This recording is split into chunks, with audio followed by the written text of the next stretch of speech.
50.000 atau 100.000 kasih kata-katanya Wanabut. Nggak ikut. Kata-kata hari ini Wanabut.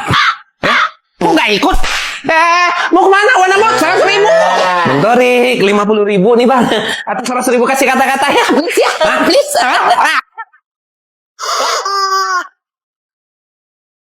50.000. Wah. Kok diketawain sih? Abang siapa namanya bang? Tarjo. Yaudah, 50.000 atau 100.000 kasih kata-kata Mas Tarjo. Kok Tarjo sih namanya? Saya TKI mas. Walah, orang Indonesia. Yes, 50.000 atau 100.000 kasih kata-kata Mas Tarjo. Udah mas, gak usah bikin challenge kayak gini. Ini orang-orang di Oman sombong-sombong banget sih. Padahal dikasih duit juga. Rumah kecil-kecil, gak pakai gedung tinggi di sini. Apaan nih? Pura-pura miskin mas. Lebih tepatnya, aslinya kaya raya mas. Sugih, punya tabang minyak di mana-mana di sini. Oman sengaja tampil lebih low profile karena ingin menarik wisatawan yang mencari pengalaman budaya dan alam, bukan kemewahan. Mata uang Oman juga jadi yang terkuat di dunia loh. Sebagai perbandingan nih, 1 rial Oman itu setara 42.000 rupiah. Sedangkan 1 dolar Amerika aja 16.000 rupiah mas. Jadi nggak bakal mau orang Oman ikut challenge beginian. Kekecilan 100.000 cuma dapat 1 porsi makanan sama 1 gelas teh. Apa 50 juta kek, 100 juta kek gitu challenge-nya. Saya nggak ada duit segitu mas. Udah mam, belum mas. Yowes, tak traktir ayo. Alhamdulillah. Ada lowongan TKI nggak mas? Kimiko suka banget pepaya. Tapi karena buah eksotis ini cukup langka di Jepang, makanya harganya sampai 1.400.000 rupiah. Kalau Kimiko emang suka pepaya, sini aja. Nih, ada pepaya di belakang rumah gua nih. 400.000 bayarin aja, murah kan? Nih, 400.000 aja. Mau. Buah eksotis gitu juga ada di Korea. Kayak pisang. 1 pisang di Korea itu harganya 5 ribuan. Jadi kalau 1 sisir, itu harganya 150 sampai 200 ribuan gitu. Murah. Nggak sampai 1.400.000. Ya ampun, Noni. Pisang di sini cuma jadi makanan burung. Saking kita bosannya makan pisang di sini. Terlalu bangga dengan produk luar negeri itu tidak baik ya. Negara I punya Coca-Cola. Merek asli dari Amerika. 1 botolnya 40.000 rupiah saja. Mereknya emang dari kalian. Tapi harganya lebih murah di negara gua. Itu cuma 10.000 kalau di sini. Minuman kayak gitu tuh gak sehat. Mending air putih. Di Swiss kalau kamu pesen air putih di restoran, cuma 65.000 rupiah aja kok per liternya. Yalah bang, di sini si galon cuma 5.000. Tahu gak 65.000 malah amat nih minum sampai kebun. Hey, ayo kita ke Katsilbrand. Let's go. Tapi ada Dracula katanya di sana. Enggak. Ngeri. Kamu masih aja percaya sama mitos begitu? Tapi kan itu terkenal banget ceritanya. Siapa sih yang nggak tahu Dracula? Semua orang tahu gitu. Filmnya juga terkenal banget. Gue sering nonton. Bukankah aku juga terkenal? Siapa lu? Artis lu? Baiklah, aku akan menceritakan kisah yang banyak sekali orang tidak tahu. Dulu, pada abad ke-18, orang-orang di Eropa Timur, termasuk Rumania ini, terkena wabah. Orang yang terkena wabah itu menjadi agresif, sensitif terhadap cahaya, air, bawang putih, dan gangguan tidur. Nah iya ini Dracula. Rabies. Rabies? Iya, rabies. Itu semua ciri-ciri orang yang terkena rabies. Dari gigitan anjing, kelelawar, bahkan serigala. Jadi bukan ciri-ciri Dracula. Jadi selama ini gua nonton orang terkena rabies. Tapi di tempat gua ada kuntilanak loh. Suka nyulik anak-anak waktu maghrib. Katanya gitu, serem banget tau. Itu mungkin cerita yang dibuat agar anak-anak tidak pulang kemalaman. Kuntilanak juga mungkin seorang mama yang cuma pakai daster yang kebetulan nyari anaknya untuk diajak pulang. Oh iya juga ya. Buset, anak gua mana ini? Dari tadi dicariin gak ketemu-temu. Aduh. Daripada gabut, main jelangkung versi Korea yuk. Katanya cuma butuh pensil sama kertas doang. Ayo. Oh, maksudnya permainan memanggil roh, bunsin sabah gitu kan namanya? Nah, itu tahu. Ayo main, buat seru-seruan aja. Enggak. Ngeri, sekolah dekat sini baru ada kejadian gara-gara main itu. Ceritanya serem banget. Gimana ceritanya tuh? Di sekolah SMA di Daegu ini, beredar kabar ada kelas yang dikunci dari 2008. Konon, seorang siswi bernama Ji-eun bunuh diri di kelas itu setelah jadi korban bullying. Tapi anehnya, tubuhnya tak pernah ditemukan. Tahun 2025, 3 siswi penasaran, Hewon, Sojin, dan Minsu, memutuskan untuk membuka ruang kelas itu diam-diam setelah sekolah usai. Mereka ingin mencoba permainan yang sedang viral di sosial media Korea, Bunsin Sabah. Mereka membawa kertas, menggambar huruf-huruf Hangul, membentuk lingkaran, lalu menancapkan pensil di tengahnya. Ketiganya menyentuhkan jari mereka ke pensil dan mulai membaca. Punsen sama, Punsen sama. Jika kau di sini, jawablah. Awalnya tidak terjadi apa-apa, tapi kemudian pensil bergerak perlahan ke huruf-huruf Cien. Ketiganya saling pandang. Itu nama murid yang hilang di sekolah kan? Bisik Sujin. Pensil terus bergerak, membentuk kalimat, aku tidak pernah pergi. Tiba-tiba, pintu kelas tertutup sendiri dengan keras. Lampu padam, angin dingin berhembus meski semua jendela tertutup. Kemudian, dari dinding belakang, muncul bayangan seorang siswi berseragam sekolah. Rambutnya menutupi wajahnya, bajunya sobek, tapi jari-jarinya panjang dan hitam. Kalian ingin bermain? Bisiknya. Minso menjerit dan melepaskan jarinya dari pensil. Tapi pensil itu meloncat sendiri dan menusuk kertas hingga robek. Darah mulai menetes dari kertas. Bukan tinta, darah. Hewon berusaha membaca mantra penutup untuk mengakhiri permainan. Tapi lidahnya terasa kaku. Ia tak bisa bicara. Sojin pingsan. Bayangan Ji-eun berjalan pelan. Mendekat. Kalau kalian memanggilku, maka kalian harus menggantikanku. Serem banget. Yaudah, main PS aja yuk. Tuh kan, jangan yang aneh-aneh. Hidupin lampunya boleh nggak?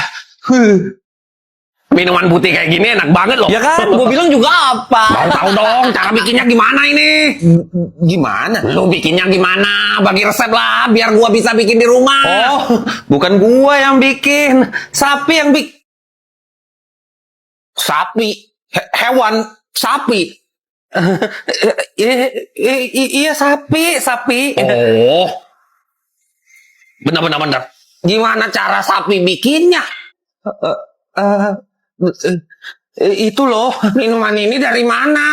Iya kan, tadi gua udah bilang tadi, sapi. Gimana caranya? Sapi bikin minuman putih kayak gini, Jaya. Itu yang gua tanyain. Dari itu.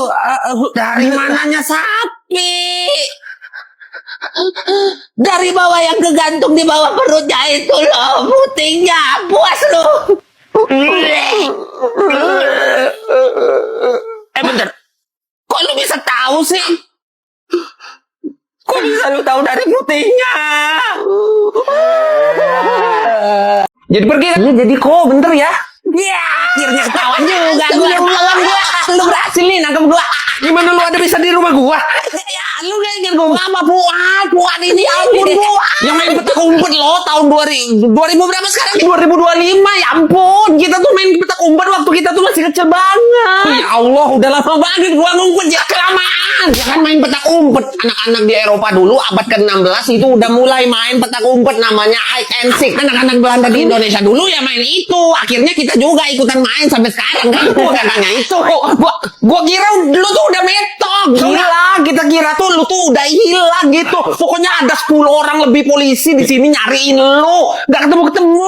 Nggak bakal ketemu. Gua tuh ngumpet di tempat rahasia banget. Terus kenapa lu muncul sekarang nih? Ya karena gua mau menang lah, apalagi gua capek banget ini, pegel banget ini. Gua mau tidur dulu di kamar gua ya. Kamar lu apaan? Rumah lu gak di daerah sini lagi. Gak tahu kemana. Orang tua lu udah cerai, stres, mikiran anaknya hilang. Ternyata di sini. Udah ya coba sih cariin ke orang tua gue sekarang. Coba cariin. Gue cari di sosmed. Nama ibu lu siapa? Ibu. Kalau kita lagi di luar angkasa nih, terus bulan Ramadan kayak gini, gimana puasanya? Walah, lu orang kalau nanya yang masuk akal sedikit lo, nampak betul lu punya otak sudah lo sah. Lah kenapa orang nanya? Kan bingung kalau misalnya sahurnya kapan, bukannya kapan. Orang di sana nggak ada siang dan malam kan? Tetap lo oleh talak masuk akal lo. Tenang. Semua pertanyaan pasti ada jawabannya. Ada satu kasus. Dulu Sultan bin Salman Al Saud jadi muslim pertama yang pergi keluar angkasa dan itu di bulan Ramadan. Beliau puasanya gimana? Mengikuti waktu Mekah dalam menjalankan ibadah puasa ataupun solat di luar angkasa. Nah, kan ada jawabannya. Awak juga mau tanya sedikit apa? Kalau kita di luar angkasa terus dikejar alien, itu mesti puasa kah? Bener gimana tuh? Tanya yang masuk akal dikit dong. ente udah ketularan sama dia nih. Wah. Tadi lu orang bilang semua pertanyaan ada jawabannya. Mana? Tapi nggak gini juga. Ya udahlah, tergantung. Kalau ente kuat larinya, ya udah lanjutin aja puasanya. Tapi kalau ente capek, ya udah batalin. Lagian ini pertanyaan apa sih? Adian kan juga nggak ada. Apanya ini? Praketek, meraketek, saraketek, praketek. Lu orang memang talak punya sopan santun. Parah, emang parah lu. Sapno, mana Sapno? Lah, Bang Jun ke Jogja nyari Sapno juga. Sama dong. Yeah, I sudah dapat Charizard and Mewtwo. Yang belum dapat itu Sapno sama Meow. Bang Jun, Sapno sama Miao Auk itu bukan Pokemon. Lah kan tahu dari mana nih bule sama Sapno? Di internet ramai sekali bicara tentang finding Sapno in Jakarta. Atau Sapno was a Pokemon. No. Sapno is not Pokemon. Tapi siluman. Lah kan masih aja nyari Pokemon di HP zaman sekarang. Bang Jun mau lihat siluman nggak? Ya mau. Kalau mau lihat, kita lakuin tradisi masangin. Masuk di antara dua beringin di alun-alun kidul Jogja tuh, depan sana tuh. Kalau Bang Jon berhasil masuk ke sana dengan mata tertutup, katanya harapan Bang Jon bakal terkabul. Kalau gagal, ya lihat siluman. Oke. What? Tidak masuk. Padahal I sudah lurus jalannya. Siluman. Ya sembarangan. Tukang parkir, motor sampean tuh pindahin deh. Misal mau kemana? Motornya pindahin dulu. Pengen beli mobil. Pengen beli kuda. Kok kuda sih? Soalnya apa-apa tuh di sini masih pakai kuda. Pergi pakai kuda. Mau kawin mas kawinnya kuda. Mau makan juga pakai kuda. Ya sekali-kali kita makan juga sih kuda. Emang banyak banget sih kuda di sini di Mongolia. Wah banyak banget. Kuda di sini tuh banyak banget. Populasi kuda sampai 5 juta. Orangnya aja di Mongolia cuma 3 juta orang. Wah, baru tahu. Tapi lu lebih pilih mobil apa kuda? Kuda. Mas apa kuda? Kuda. Pilih anak atau kuda? Kuda dong. Wah gila lu. Anak selucu ini, segemes ini, dan lu milih kuda. Bapak macam apa lu? Ya iyalah gua milih kuda. Ngapain milih anak? Dasar ayam bianda. Sekarang gua balik tanya deh. Apa? Itu anak siapa? Bukannya anak lu. Gua nikah aja belum. Jangan nangis. Lu pasti nanggung. Kesiap. Ada Patrick beneran. Sembarangan. Tapi kalau ada Bikini Bottom beneran, seru banget pasti ya. Tapi sayang cuma kartun. Kata siapa? Cuma kartun doang. Bikini Bottom itu ada tempat aslinya yang bernama Bikini Atoll. Seriusan? Of course, Bikini Bottom itu terinspirasi dari Bikini Atoll. Tapi ini bukan kota di bawah laut, melainkan atoll atau pulau karang di Samudra Pasifik terletak di Kepulauan Marshall. Tempat ini terkenal sebagai lokasi uji coba bom Amerika Serikat di tahun 1946 sampai 1958. Teori populer menyebutkan bahwa Bikini Bottom itu adalah kota di dasar laut Bikini Atoll. Dan para karakter di SpongeBob SquarePants itu adalah makhluk-makhluk mutasi karena radiasi nuklir. Wah gitu ya. Lucu-lucu ternyata makhluk mutasi. Yeah, like SpongeBob itu beneran ada. Sponge laut ini berjenis Spongia officinalis. Oh itu yang aslinya ya. Kirain SpongeBob tuh tempe atau paling enggak ya sponge cuci piring lah. Oh bukan. Krusty Krab aslinya apa? Itu perangkap kepiting. Kalau cambaknya. Oh itu kan ember biasa. Isinya campuran sisa ikan untuk umpan pancing. Kalau Mermaid Man, Benekel Boy, Nyonya Pop, terus Larry ada nggak? Ada, semuanya ada. Invisible Mobile pasti nggak ada kan? Ada. Invisible Mobile in real life itu adalah mobil SMK dari negara you. Iya pada rasa nggak ada di merek mobil di Indonesia kayak gitu. Kan ya? Nah itu invisible.